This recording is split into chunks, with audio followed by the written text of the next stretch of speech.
I want to explain why the US has to slow down China's economy. It's because a presentation sometimes appeared in some media in China, which is very misleading. It says the US economy is very dynamic, the US economy is growing very quickly. It's not true. That's why I've put this graph up to show you. The US economy has been slowing down for 50 years. Don't get me wrong, I don't believe it's going to collapse or anything. I don't believe there's going to be a new 1929 or anything of this type. But the US economy has been slowing for 50 years. Its growth rate is 2.4%. It cannot defeat China by making the US economy grow quickly. The only way that the US can remain more powerful than China is to slow down China's economy. And it did do it to other countries. In the 1970s, the United States slowed Germany's economy. It slowed Japan's economy. In the 1990s, it used the debt crisis in East Asia to slow South Korea and the Asian tigers. Now it wants to slow China's economy. And this I do object to. Why? Because it means that the Chinese people will not achieve prosperity. It is wonderful, the achievements that China's economy has made.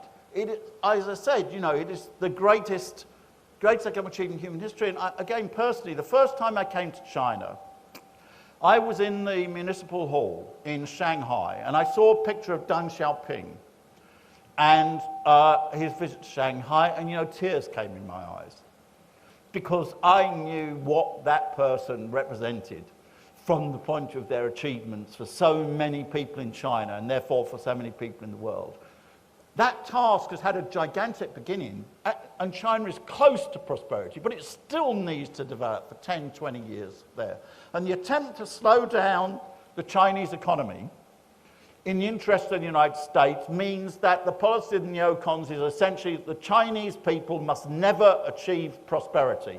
And as a member of the human race, I do thoroughly object to that proposal. I've got my own reasons, and people in China have got even more reasons for opposing it than I do. Let's therefore look at what China achieved. I am a supporter of the economic policies of Deng Xiaoping. I already told you the article I wrote, Deng Xiaoping, the world's greatest economist. I'm not a supporter of the planned economy of China prior to 1978.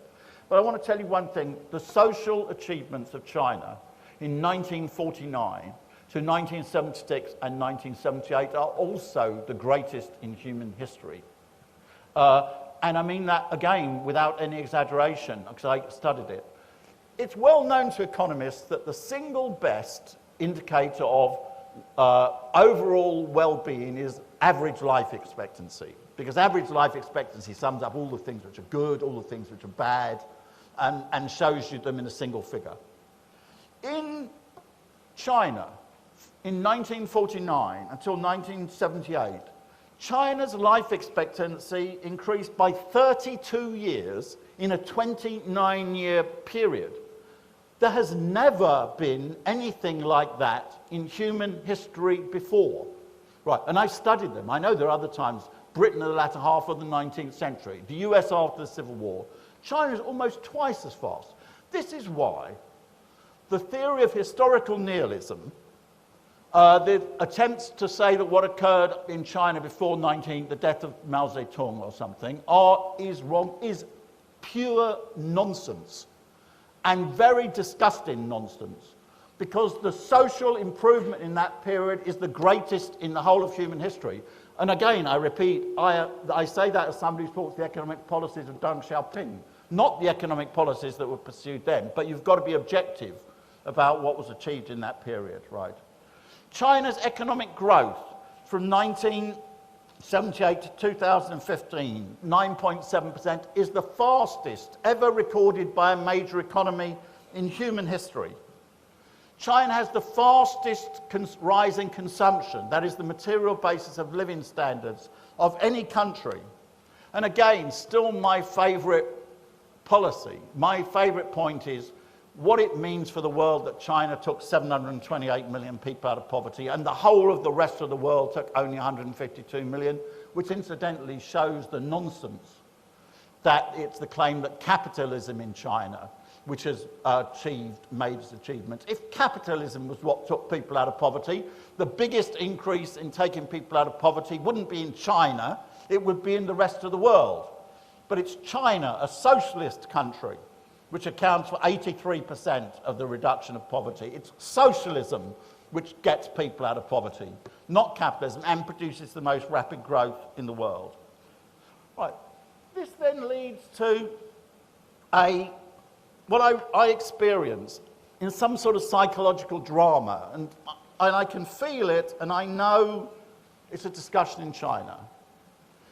I sometimes say, I feel like saying, please China, please wake up. Just understand how gigantic your achievements are.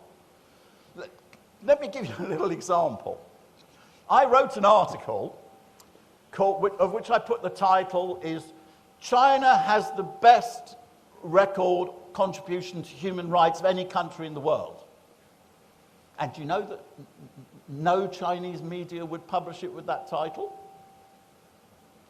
They wanted to put titles like, China has made a very big contribution to human rights. Or one did put it, they put, China's got the biggest contribution to human rights, but they insisted on putting a question mark after it. I didn't have any question mark in the headline I put.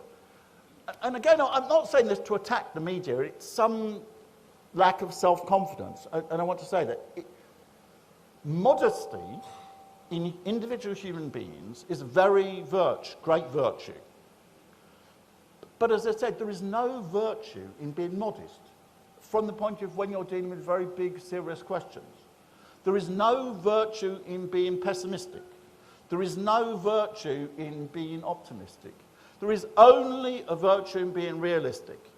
If I say that China is the greatest achievement in human rights of any country in the world, it's because I've studied the other countries, and I mean exactly that. And I don't mean that it's very good, and I don't put a question mark after it. It means that I've studied the other countries, and that's my considered position, and I'll present the reasons for it. Or if China has got the most rapid growth of any major country in human history, that's not an exaggerated statement, it's because I've looked at the growth record of what the other countries are, and I know it's an objective statement. What is this about? This is a contemptible attempt, which I find disgusting, for some people to try to break China's confidence in itself. Looked at from outside, the situation is crazy. The